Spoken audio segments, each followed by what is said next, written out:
బీసీలలో సార్ పెద్ద పెద్ద కోటీశ్వర్లు ఉండరు.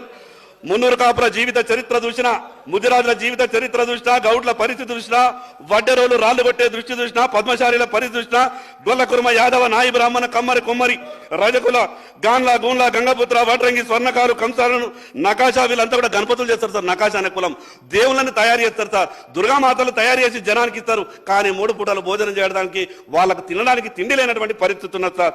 వాళ్ళ గురించి ప్రభుత్వం ఆలోచించాలని విశ్వకర్మ సోదరులు ఎంత ఇబ్బందులలో ఉన్నారంటే సార్, ఈ రోజు కుల వృత్తుల వారికి కేంద్ర ప్రభుత్వం ఒక పథకం పెట్టింది.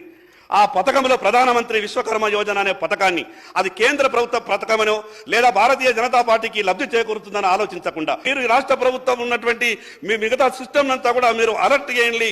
దాంట్లో వేల కోట్ల రూపాయలు మన రాష్ట్రానికి వచ్చేటటువంటి అవకాశం ఉంది కాబట్టి ఆ పథకాన్ని ఉపయోగించుకోవడం ద్వారా బీసీలకు కొంత న్యాయం జరుగుతుంది. కాబట్టి ఆ దిశగా ప్రభుత్వం ఆలోచించాలని మీ ద్వారా ప్రభుత్వానికి విజ్ఞప్తి చేస్తా ఉన్నాను.